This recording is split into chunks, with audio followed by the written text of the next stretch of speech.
कलाम education point के YouTube channel पर आप सभी का स्वागत है। और आज जो है मनोविज्ञान की अगली क्लास जो स्टार्ट होने वाली है। और लास्ट क्लास के अंदर हमने मानचित्र निरूपण के बारे में पढ़ा था। तो मानचित्र निरूपण के बारे में देखो ये चीज़ है, वापस देख लेते एक बार का, कि एक तो ज्ञान को जो व्यवस्थित रूप से रेखीय माध्यम से जो व्यक्त करने को मानचित्र निरूपण कहते हैं। अच्छा, 1970 के अंदर जोसेफ डी नोवेक ने इसका जो इसको निरूपण किया था, इसका मानचित्र का 1990 के अंदर, 1970 के अंदर किया था। ठीक है, सो ये दिख नहीं रहा भाई, नेट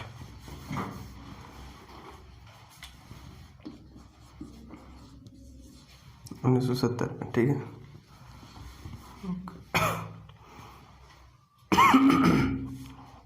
आज तबीयत थोड़ी ख़राब है इसलिए।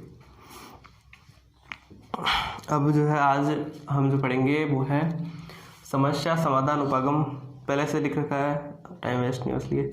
अच्छा, समस्या समाधान उपागम क्या है? देखो समस्या जो है अधिगम का, अब समस्या के बारे में देख लो, समस्या किस प्रकार से प्रारंभ होने वाली है। तो सबसे पहले क्या होता है, अधिगम का सर्वोच्च स्तरीय जो है समस्या है, क्योंकि जब तक समस्या नहीं होगी तब तक कोई सीखेगा नहीं। और सीखेगा नहीं, क्यों नहीं सीखेगा? क्योंकि उसके पास समस्या नहीं है, और समस्या होगी तो उसे चिंतन होगा, और चिंतन करेगा तो वो अधिगम करेगा। ठीक है, तो यहाँ पे समस्या है, अधिगम का सर्वोच्च स्तर है। ठीक है, अच्छा, समस्या एक ऐसे स्तर पे पहुंच जाती है जो बहुत कठिनतम स्तर होता है, क्योंकि वहाँ पर समस्या समाधान जब नहीं होता है वह कठिनतम स्तर बन जाता है। ठीक है, तो सेकंड इसमें कठिनतम स्तर हो गया। थर्ड जो पार्ट होगा इसका वो होगा सृजनात्मक चिंतन। सृजनात्मक चिंतन ऐसा चिंतन हो जाएगा आपके अपसारी चिंतन, कि जब एक ही बात के अनेक तर्क निकलेंगे। जैसे मान लीजिए कि आपको ऐसे बोला है कि मान लीजिए अजमेर जाना है, मान लीजिए आपको जयपुर से अजमेर जाना है। ठीक है, अब आपके मन में ये विचार आएगा कि बस से चले जाऊँ, ट्रेन से चले जाऊँ, प्लेन से चले जाऊँ। तो ये जो चीज़ है, ये अलग अलग विचार है, किसी एक निष्कर्ष पर निकल के वो बार बार अलग अलग इसके निष्कर्ष निकल रहे हैं। ठीक है, तो इस प्रकार ये जो अपसारी चिंतन हो जाएगा यहाँ पे। अच्छा, ये जो अपसारी चिंतन होता है, जो चिंतन होता है ना, उस टाइम जब तक समस्या समाधान नहीं निकलता है तब तक अपसारी चिंतन होता है, वो जो भी चिंतन होता है। फिर जो है चिंतन का प्रारंभ होना स्टार्ट होता है। अब चिंतन कर रहे हैं आप, तो ये अपसारी चिंतन होगा। इसमें आपके अनेक विचार आएंगे, अनेक निर्णय होंगे, लेकिन कोई भी जो है एक फिक्स जो है निर्णय नहीं होगा। तो ये जो है यहाँ तक चलता रहेगा। समस्या कहाँ तक चलती रहेगी? जब तक समाधान नहीं निकलेगा। समाधान निकलते ही समस्या खत्म हो जाएगी, अधिगम खत्म हो जाएगा। अधिगम का जो प्रारूप, जो प्रक्रिया है वो रुक जाएगी। ठीक है, अच्छा, फिर अधिगम की अवस्था है। देखो अब नेक्स्ट जो है समस्या की अवस्थाएं हैं। पहला तो हो गया कि समस्या किस प्रकार की है, कि सर्वोच्च स्तर है, फिर कठिनतम स्तर हो जाएगा इसका। इसके बाद में आपके अपसारी चिंतन होता है, फिर आपके चिंतन स्टार्ट हो जाता है। ठीक है, अब जो है समस्या की अवस्थाएं होती है। समस्या कौन कौन सी अवस्था होती है? सबसे पहली अवस्था, समस्या स्टार्ट होती है, वो समस्या आरंभ होती है, वो अवस्था है। ठीक है, इसके बाद में अंतिम अवस्था होगी इसकी, लक्ष्य की ओर जो जाती है वो। ठीक है, इसके अलावा जो है इसके अलावा उसमें कौन कौन सी अवस्था बीच में आती है इन दोनों के बीच? एक तो है समस्या दशा, सिचुएशन किस प्रकार की होगी, जिस प्रकार की चिंतन होगा, जिस प्रकार की समस्या होगी, उतनी ज़्यादा डिफ़िकल्ट या इजी जो है समस्या होगी। ठीक है, अच्छा, इसके बाद में सॉल्यूशन होगा। सबसे पहले समस्या समाधान होगा, और इसके बाद में जो है आपके जो समस्या समाधान करने वाला होगा। ठीक है, ओके। अब देखो ये तो है आपकी समस्या की अवस्था है, तो इसका स्क्रीनशॉट ले सकते हो कि मतलब यही क्रम रखना है आपको एक तो। ठीक है, और समस्या के लिए ये क्रम रखना चाहिए। चिंतन सबसे लास्ट में है। सबसे पहले इनमें ये चीज़ है कि अधिगम का जो है सर्वोच्च स्तर होता है ये, फिर कठिनतम स्तर होता है, फिर अपसारी होता है, और यहाँ पे चिंतन का प्रारंभ हो जाता है। तो इस प्रकार से है। ओके, तो ये स्क्रीनशॉट ले सकते हो उसका। अच्छा, इसके बाद में देखो आपके समस्या समाधान के चरण। तो समस्या समाधान के चरण कौन कौन से होते हैं ये भी देखो।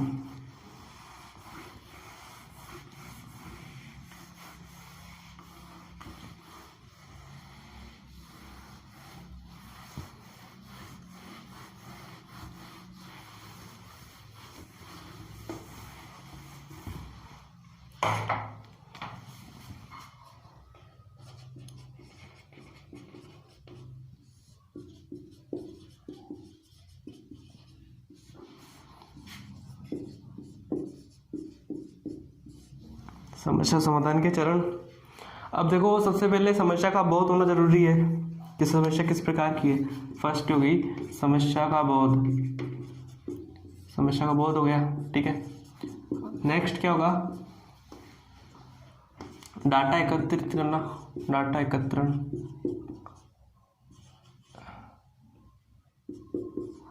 ठीक है। थर्ड हो जाएगा आपके इसमें हाइपोथेसिस निर्माण। पहले लिख देता हूँ फिर बताता हूँ किस प्रकार से होता है।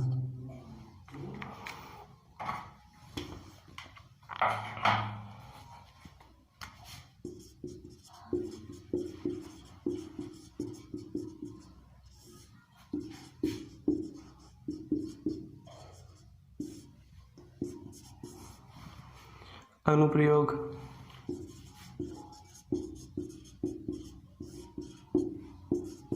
और फिफ्थ नंबर पे आ जाएगा आपके समस्या परीक्षण, समाधान परीक्षण। एक मिनट,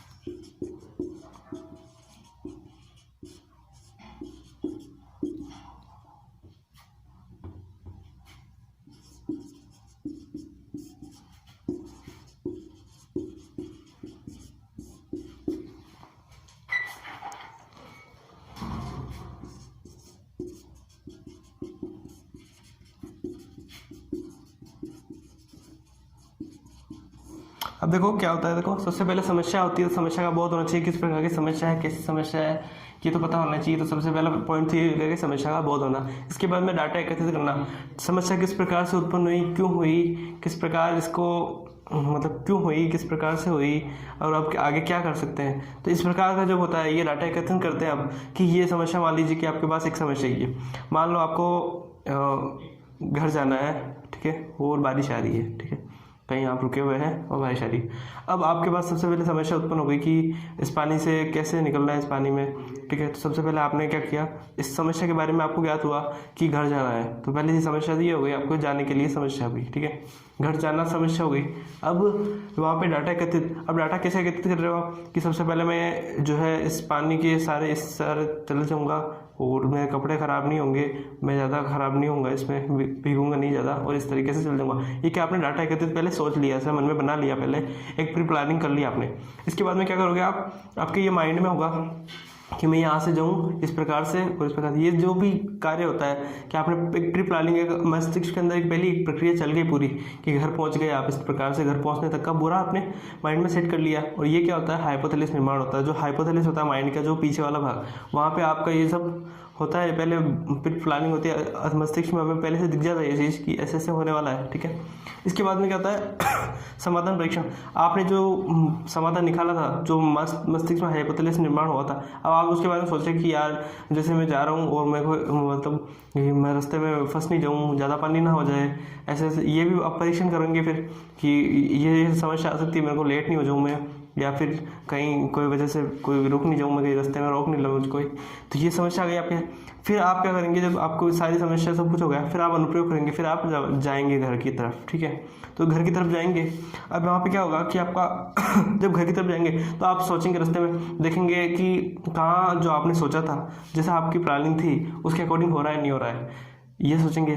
अगर अकॉर्डिंग हो रहा है तब तो ठीक है, नहीं तो फिर नई समस्या उत्पन्न हो जाएगी, फिर वापस यही सब प्रॉब्लम। तो यहाँ तक जब अगर मान लीजिए आप सीधे सीधे घर पहुँच गए सबसे, ठीक है, तो यहाँ जब घर पे पहुँच गए तब आपकी समस्या खत्म हो गई, समस्या समाधान हुआ, समस्या खत्म हो गई। उसके बाद में आप वहाँ पे नहीं सोचेंगे वापस कि मैं यहाँ से आया था, वैसे आया था, या अब मुझे ये करना वो करना। अब अगला सोचेंगे, आप आगे के बारे में सोचेंगे, अब उस समस्या के बारे में वापस नहीं सोचेंगे, ठीक है। तो ये हुआ आपके समस्या समाधान के जो चरण है, किस प्रकार से समस्या उत्पन्न होती है, किस प्रकार से उसका अंत होता है, और ये अनुप्रयोग, यहाँ तक अनुप्रयोग अधिगम होता है यहाँ तक, ठीक है। अब जो है इसका महत्व है, क्यों महत्व है,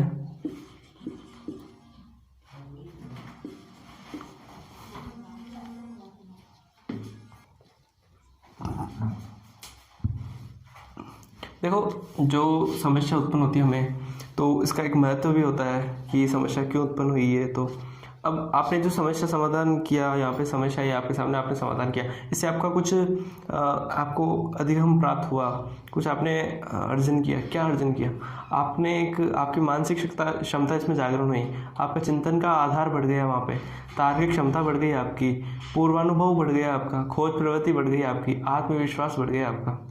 तो ये सब क्यों हुआ? ऐसे जब तक समस्या आपके सामने नहीं आती तब तक इनका जो है विकास जो है नहीं होता आपके। तो ये जरूरी था। तो समस्या आना भी जरूरी है ताकि हमारा जो है तार्किक क्षमता, पूर्वानुभव और जो है खोज प्रवृत्ति, इन सब का विकास हो रहे और एक मानसिक विकास अच्छे तरीके से परिपक्व हो जाए। इसलिए भी समस्या आना बहुत ज़रूरी है। ठीक है, तो आप समस्या तो सबके सामने आती है। अब समझना ये होता है कि आप उसे किस प्रकार से सॉल्व करते हैं। आपका वो जो तरीका है वही तो सब कुछ जो है निर्धारित करता है। अगर आप समस्या से घबरा जाते हैं और आप इतना अच्छा परफॉर्मेंस नहीं कर पाते उसमें, तो कोई मतलब नहीं होता। आपने जब आपका ना तो आपको चिंतन किया आपने ठीक से, ना आपकी कोई खोज प्रवृत्ति अच्छे से हुई, ना आपका आत्मविश्वास, तब तक आपका आत्मविश्वास भी नहीं बढ़ेगा, कॉन्फिडेंस नहीं आएगा आपके अंदर। ठीक है, तो ये ज़रूरी है अच्छे से कोई भी समस्या को अच्छे से उसका समाधान करना, अच्छे से उसके बारे में चिंतन करना और उसका जो है अच्छे से तार्किक क्षमता विकसित करना हमारे अंदर, ये ज़रूरी है। समस्या किसी के अंदर बहुत ज़्यादा अच्छी जो है प्रवृत्ति होती है, आपकी तार्किक प्रवृत्ति बहुत अच्छी होती है, चिंतन करने की क्षमता बहुत अच्छी होती है। क्यों? क्योंकि उसने समस्याओं को अच्छे तरीके से सॉल्व किया है, तब उसके अंदर इतना कॉन्फिडेंस होता है कि वो अच्छे से किसी भी समस्या को सॉल्व कर सकता है। तो ये चीज़ है। तो इसका महत्व लिख लो। देखो, पहला तो जाएगा आपके मानसिक क्षमता,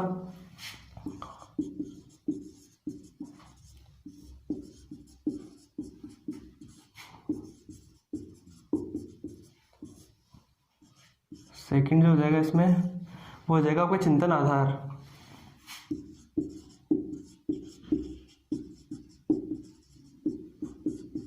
ठीक है, और थर्ड हो जाएगा इसके अंदर आपके तार्किक क्षमता।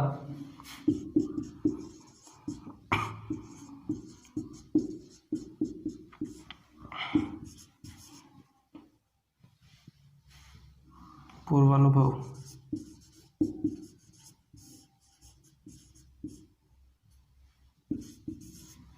उसके बाद में हो जाएगा खोज प्रवृत्ति।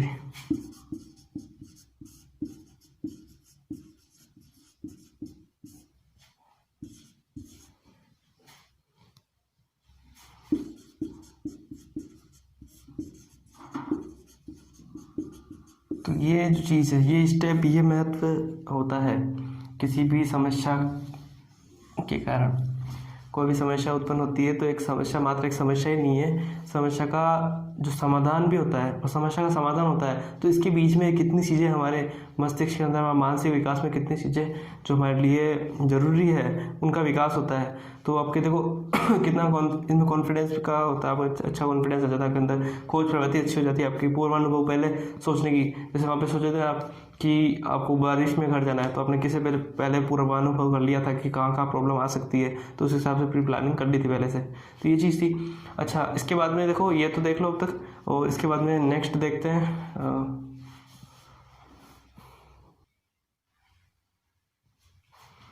ओके, तो ये तो देख लिया हमने। अब नेक्स्ट जो देखते हैं इसके अंदर अन्वेषण उपागम के बारे में देखते हैं। अन्वेषण उपागम,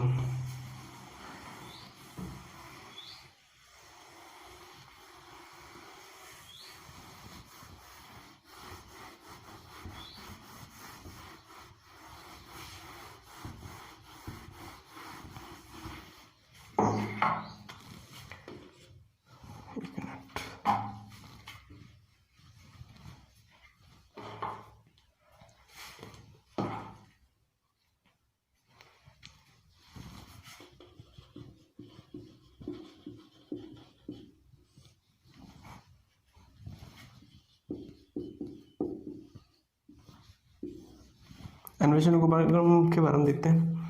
आर्म स्ट्रॉन्ग इनके प्रतिपादक है।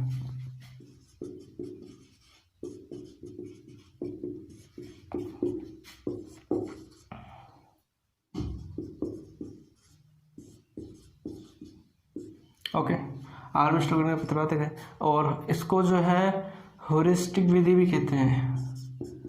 ह्यूरिस्टिक हॉरिस्टिक विधि, हॉरिस्टिक विधि कहते हैं इसको। और इसका जो ग्रीक शब्द है वो ह्यूरिस्को से बन गया है। ये एग्जाम में सवाल आ रखा है पहले, सेकंड ग्रेड के अंदर आया था 2012 के अंदर। ह्यूरिस्को सबसे वहाँ ये पूछा था कि ह्यूरिस्को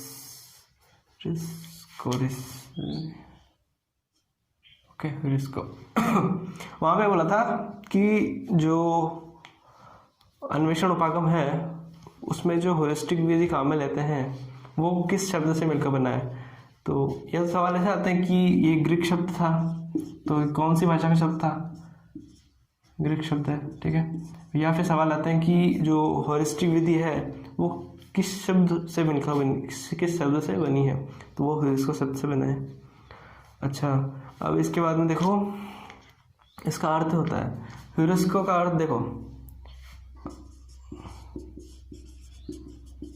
ह्यूरिस्को का अर्थ होता है आई कैन फाइंड या डिस्कवर, ठीक है। ये ह्यूरिस्को का अर्थ है। अर्थ पूछ लेते हैं कि ह्यूरिस्को का अर्थ क्या होता है, जो ग्रीक भाषा का शब्द होता है, ह्यूरिस्टिक विधि के अंदर काम में लेते हैं अन्वेषण उपागम के अंदर, तो उसका अर्थ होता है आई कैन फाइंड या आई कैन डिस्कवर, ये चीज़ होती है, ठीक है। तो ये इतना ही अन्वेषण उपागम के अंदर। एक तो प्रतिपादक का है इसमें कि आर्मस्ट्रांग इसके प्रतिपादक है, और एक जो इसमें ह्यूरिस्टिक विधि काम में लेते हैं। ह्यूरिस्टिक विधि ह्यूरिस्को शब्द से मिलकर बनी है। ह्यूरिस्को शब्द जो ग्रीक भाषा का शब्द है, और ह्यूरिस्को शब्द का अर्थ होता है आई कैन फाइंड या आई कैन डिस्कवर, बस ये चीज़ है, ठीक है। नेक्स्ट देखते हैं इसके बाद में जो मोटिवेशन देखते हैं। अब नेक्स्ट जो टॉपिक है आपके पास है अभिप्रेरणा। अभिप्रेरणा मोटिवेशन, मोटिवेशन के बारे में तो जानते ही हैं आप, और मोटिवेशन हर इंसान के लिए ज़रूरी है। अब मोटिवेशन किस प्रकार का है ये चीज़ सोचने वाली होती है, क्योंकि देखो पॉजिटिव मोटिवेशन भी होता है और नेगेटिव मोटिवेशन भी होता है। आप जिस प्रकार के वातावरण में रहते हैं उस प्रकार का आपको मोटिवेशन मिलता है। और आपके अंदर एक चीज़ ये भी है कि जो किसी भी कार्य करने के लिए 80% मोटिवेशन होना भी ज़रूरी है। जब तक मोटिवेशन नहीं होता है तब तक आप किसी कार्य को उस तरीके से नहीं कर पाते हैं जहां आपको अच्छा जो रिजल्ट प्राप्त हो, उस तरीके तक नहीं पहुंच पाते हैं आप। तो यहाँ पे देखो आपके इसमें तो आपका मनोविज्ञान है, तो इसके अंदर मनोवैज्ञानिक है और उन्होंने अपनी अपनी परिभाषा दी है। तो परिभाषा देख लेते हैं। सबसे पहले मैकडोनाल्ड की परिभाषा है। अब परिभाषा देखते हैं।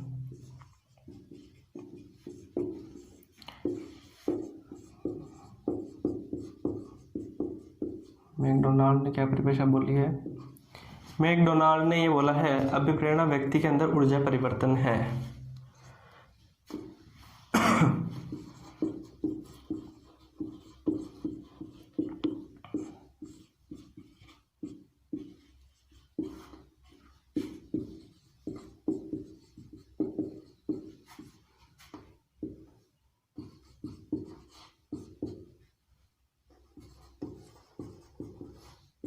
ऊर्जा परिवर्तन है, किस प्रकार से ऊर्जा परिवर्तन है? देखो, जब हमारे अंदर एक तो आप नॉर्मली हैं, ठीक है, और एकदम से आपके अंदर ऐसी मोटिवेशन उत्पन्न हुई, आपने ऐसी मोटिवेशन ली, आपने ऐसी अभिप्रेरणा ली कि मुझे बहुत ज़्यादा पढ़ाई करनी है, अच्छे मार्क्स लाने, तो आप क्या फटाफट से किताबें लोगे, फटाफट से पढ़ने बैठ जाओगे। और एक साथ मान लीजिए कभी आप आधे घंटे नहीं पढ़ते तो वहाँ पे आप 3-3 घंटे पढ़ने लगेंगे। तो ये क्या था? अभिप्रेरणा था। अभिप्रेरणा के अंदर क्या था? आपके एकदम से आपके अंदर जो है इतनी अधिक ऊर्जा परिवर्तन हुआ आपके अंदर, और आपने जो है जो कार्य आप 4 दिन में करते थे वो 1 दिन में करने लगे अब। तो ये जो था मैकडोनाल्ड ने इस प्रकार से बताया कि अभिप्रेरणा व्यक्ति के अंदर एक ऊर्जा परिवर्तन है। इसके बाद है क्रैच एंड क्रैच की फील्ड। क्रैच एंड क्रैच फील्ड ने बोला है अभिप्रेरणा अधिकम, अभिप्रेरणा जो है हमारे अंदर जो है क्यों का उत्तर देती है। क्रैच एंड क्रैच की देख लो।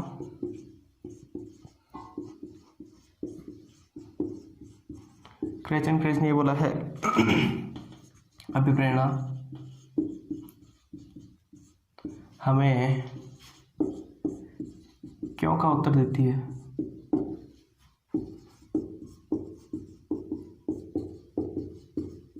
ठीक है, अभिप्रेरणा हमें क्यों का उत्तर देती है। ठीक है, जो क्यों का उत्तर किस प्रकार से देती है?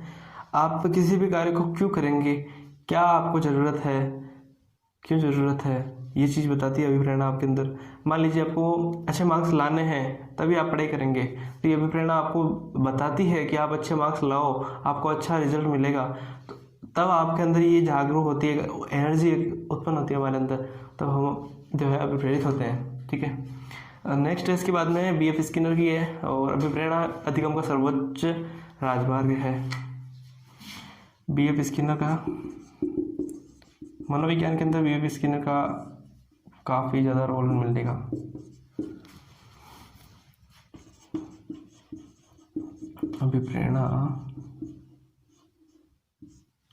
अभिप्रेरणा अधिगम का सर्वोच्च राजमार्ग है।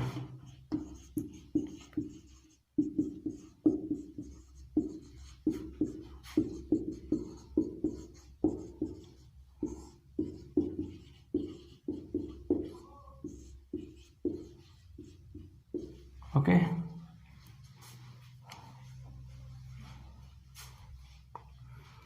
तो अभिप्रेरणा अधिगम का सर्वोच्च राजमार्ग है।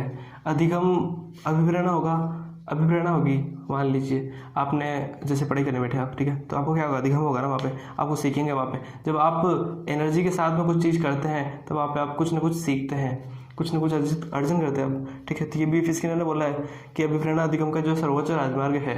इसके बाद में जो है गुड ने क्या बोला है कि अभिप्रेरणा किसी कार्य को आरंभ करने, जारी रखने और नियंत्रण रखने की प्रवृत्ति है। अभिप्रेरणा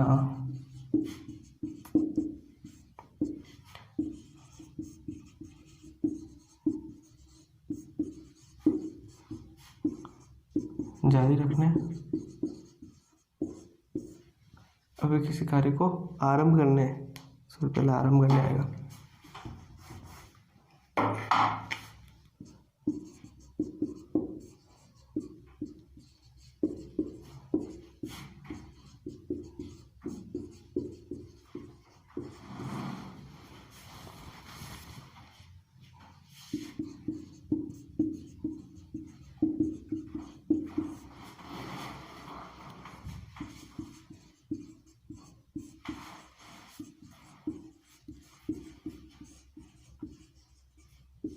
ओके, तो ये जो अलग अलग मनोवैज्ञानिकों ने अलग अलग परिभाषा दी है, सारी परिभाषा इंपॉर्टेंट है, सिर्फ इनके या तो कथन आ जाएंगे या फिर ये जो मनोवैज्ञानिक के नाम आ जाते हैं, पूछ लेते हैं डायरेक्ट ही किस वैज्ञानिक ने कौन सी परिभाषा दी है। तो जैसे BF स्किनर की है, तो अब देखो BF स्किनर कैसे याद रखोगे, राजमार्ग से याद रखो। तो राजमार्ग पे कौन चलेगा, स्किनर चल रहा है राजमार्ग पे, ठीक है, ऐसे याद रखो। गुड ने क्या बोला है, किसी कार्य को गुड की परिभाषा तो जितना छोटा नाम है उतनी बड़ी परिभाषा है। किसी कार्य को आरंभ करना, जारी रखना, नियंत्रण रखना, ये सब बोला गुड ने। ठीक है, क्रैश का देखो, क्रैश पे क्या आ रहा है और ये क्यों आ रहा है। ठीक है, क्या आ रहा है, तो इस प्रकार से क्रैश का याद रख लेना, जिसमें क्या है वो हो जाएगा। ठीक है, मैकडोनाल्ड ने क्या बोला है, व्यक्ति के अंदर ऊर्जा परिवर्तन है। ठीक है, आप किसी, अब ऐसे समझो, खाना बनाते हैं, क्या होता है, ऊर्जा होती है। खाना बनाओगे तो ऊर्जा उत्पन्न होती है उसमें, भोजन जब पकेगा तो उसके अंदर ऊर्जा चाहिए ना, इस प्रकार से समझो इसको। तो यहाँ पे ऊर्जा, तो ऊर्जा मेक से कुछ मेकिंग कर रहे हैं, तब यहाँ पे ऊर्जा उत्पन्न हो रही है। ठीक है, ऐसा समझो। क्रैश का तो हो जाएगा।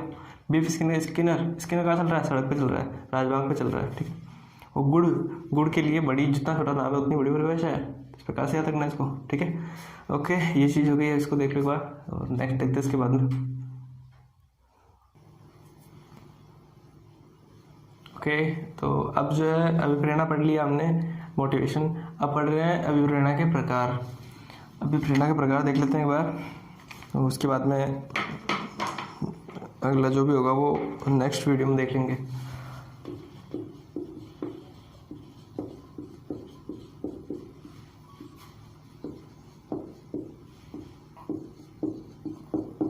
ओके, अभिप्रेरणा के प्रकार। ठीक है, अभिप्रेरणा 2 प्रकार की होती है आपके। पहले बताया था मोटिवेशन, जो अगर पॉजिटिव मोटिवेशन, अगर पॉजिटिव माहौल में रहते हैं तो पॉजिटिव मोटिवेशन मिलती है, और जो नेगेटिव माहौल में रहते हैं तो नेगेटिव मोटिवेशन मिलती है। तो देख लेते हैं अभिप्रेरणा जो है मोटिवेशन, उसके अंदर जो कौन से प्रकार होते हैं।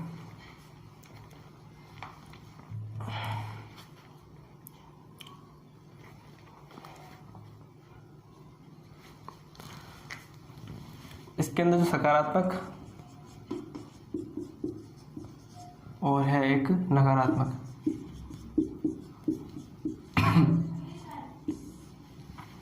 अब देखो सकारात्मक के अंदर क्या होता है कि सकारात्मक के अंदर जो स्वतः उत्पन्न होती है, बालक के अंदर जो स्वतः उत्पन्न होती है अंदर से, वो होती है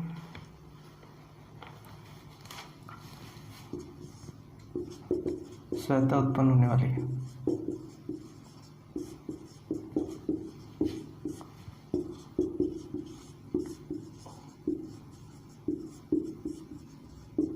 ठीक है।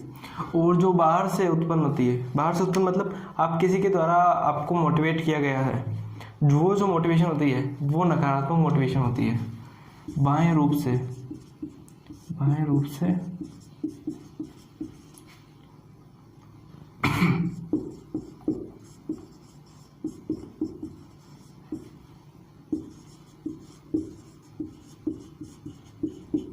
ओके, ये चीज हो गई।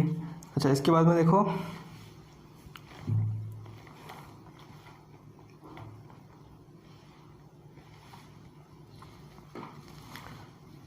ये तो देख लो सकारात्मक और नकारात्मक किस प्रकार की होगी अभिप्रेरणा। ठीक है, इसके बाद में देखो एक चीज और देखते हैं अच्छा सा, अभिप्रेरणा की जो विशेषता होती है वो कौन सी विशेषता होती है। देखो सबसे पहले अभिप्रेरणा जो होती है वो अधिगम का मुख्य मार्ग है, मुख्य पथ है। ठीक है। अच्छा, इसके बाद में देखो अभिप्रेरणा व्यक्ति का एक व्यवहार लक्ष्य से निर्देशित होता है। अभिप्रेरणा में जो व्यक्ति का जो व्यवहार होता है वो लक्ष्य से निर्देशित होता है, क्योंकि देखो अभिप्रेरणा एक जब होगी, अभिप्रेरणा के लिए लक्ष्य जरूरी है। इसके बिना आप मोटिवेशन किसी को करेंगे, अगर मोटिवेट करते हैं तो आपके किसी लक्ष्य को लेकर करेंगे। मान लीजिए अगर अच्छे मार्क्स लाने हैं या अच्छा मान लीजिए किसी में अच्छा अगर आपको प्रदर्शन करना है, मान लीजिए स्पोर्ट्स में भी अगर अच्छा प्रदर्शन करना है, आप उसके लिए उसको मोटिवेट करते हैं, तो उसके लिए आपके पास लक्ष्य होना जरूरी है। लक्ष्य के बिना अभिप्रेरणा संभव नहीं है। ठीक है। और व्यक्ति में निरंतरता होती है, व्यक्ति के अंदर ऊर्जा परिवर्तन होती है। ठीक है। और ऊर्जा परिवर्तन क्या होती है, ऊर्जा में तो वृद्धि होती है एक तरीके से, ये समझ सकते हैं आप। हाँ, ये जरूर हो सकता है कि जो नेगेटिव एनर्जी होती है वो पॉजिटिव एनर्जी में जो है कन्वर्ट हो सकती है। ये चीज़ बोल सकते हैं कि परिवर्तन होता है ऊर्जा का। पहला आप देख लो, ऊर्जा में परिवर्तन होता है,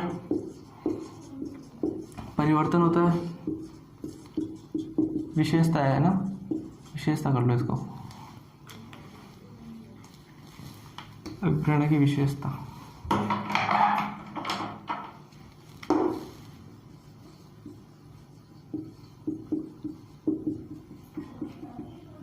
ओके, अब जो है यहाँ पे ऊर्जा में परिवर्तन होता है और आपके जो है लक्ष्य के बिना अभिप्रेरणा नहीं हो सकती,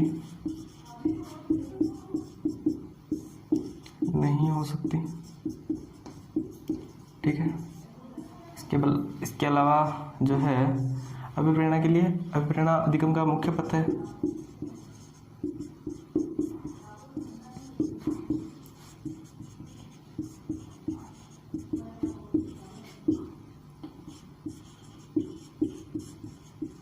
अभिप्रेरणा है। ओके। अच्छा, इसके अलावा देखो क्या हो गया इसमें चयनात्मक व्यक्ति, इसमें चयनात्मक क्रियाएं करता है। चयनात्मक क्रिया करता है जब आपके पास अच्छा मोटिवेशन होगा, अच्छा ज्ञान होगा, अच्छा आपको मार्ग मिलेगा एक अच्छा, तब आप क्या करेंगे, आप फिक्स चीज़ें करेंगे। आप टाइम से उठेंगे, टाइम से खाना खाएंगे, टाइम से पढ़ाई करने बैठेंगे, टाइम से सिलेबस कंप्लीट करेंगे। हर चीज़ एक चयन की भी रहेगी आपके पास। हर चीज़ के लिए आप टाइम फिक्स कर लेंगे कि इस चीज़ में इस टाइम में इतना करना है, इतनी पढ़ाई करनी है, ये सब करना है। तो ये क्या था, आपने अभिप्रेरणा मिली आपको कि हमें उस लक्ष्य को प्राप्त करना है, तब आपने क्या किया, ये चयनात्मक क्रिया करना प्रारंभ हो गया। ठीक है। तो अभिप्रेरणा के लिए आप इसमें एक चीज़ और है कि इसमें अभिप्रेरणा जो है वो अभिप्रेरणा का अर्थ भावनात्मक पक्ष से लिया जाता है, भावनात्मक पक्ष से है। ठीक है। आपके पास अभिप्रेरणा है तो आपके इमोशंस, आपके जो कि कैरेक्टर्स है, अभिप्रेरणा का जो अर्थ हम भावनात्मक पक्ष से इसलिए देते हैं कि इसमें हमारे जो इमोशंस होते हैं, जो हमारे जो, अब एक चीज़ है कि अगर आपको किसी को इमोशनली, आपने बहुत ज़्यादा इमोशनली कर दिया, तब उसके अंदर वो चीज़ बहुत ज़्यादा हो जाती है, बहुत ज़्यादा। आपने किसी को अच्छे मार्क्स लाने के लिए बहुत ज़्यादा इमोशंस कर दिया, अब बहुत ज़्यादा भावुक कर दिया, तब वो उसके अंदर इस चीज़ की अभिप्रेरणा बहुत ज़्यादा अच्छे से होगी और वो उस लक्ष्य के प्रति उतना ही अधिक जो है डेडिकेट होगा। ठीक है, तो यहाँ पे देखो ऊर्जा में परिवर्तन हो गया आपके। सबसे पहले ऊर्जा में परिवर्तन होता है। ठीक है, इसके बाद में लक्ष्य के बिना अभिप्रेरणा नहीं हो सकती है। सही बात है, क्योंकि लक्ष्य नहीं होगा तब तक अभिप्रेरणा किस चीज़ की दोगे आप उसे। ठीक है, अच्छा, अधिगम का मुख्य पद अभिप्रेरणा है। अधिगम होना है, जितना अच्छा, जितना मजबूत, जितना बढ़िया तरीके से अधिगम होना है, उसके लिए अभिप्रेरणा जरूरी है। जितनी अच्छी अभिप्रेरणा होगी, उतने अच्छा अधिगम होगा आपके, उतना ही अच्छा लक्ष्य को प्राप्त करेंगे आप। ठीक है, व्यक्ति को इसमें चयनात्मक क्रिया करता है। सही बात है, जो फिक्स चीज़ कर लेता है कि मैंने जो ये करना है, इस टाइम में ये करना है, तो मतलब वेस्ट नहीं करता, अपने टाइम को बिल्कुल भी वेस्ट नहीं करता। ठीक है, अच्छा, अभिप्रेरणा का अर्थ भावनात्मक पक्ष से देते हैं। अभिप्रेरणा का भावनात्मक पक्ष, जिसमें जो इमोशंस, जब इमोशंस एक लेवल से ऊपर आ जाते हैं, तब आपके अंदर अभिप्रेरणा बहुत ज़्यादा हो जाती है। तब आप सिर्फ और सिर्फ आपको वो लक्ष्य दिखता है और उस लक्ष्य को पाने के लिए आप कुछ भी कर सकते हैं। तो यहाँ पर जो है ये जो है अभिप्रेरणा की जो विशेषताएं हैं, और इसके अलावा ये आज के लिए काफ़ी है ना। और नेक्स्ट जो है अगले वीडियो में देखते हैं नेक्स्ट। तो वीडियो अगर पसंद आए तो लाइक कर देना, शेयर कर सकते हो, और कला एजुकेशन पॉइंट पे वीडियो देखने के लिए आप सभी का बहुत बहुत धन्यवाद। Thank you.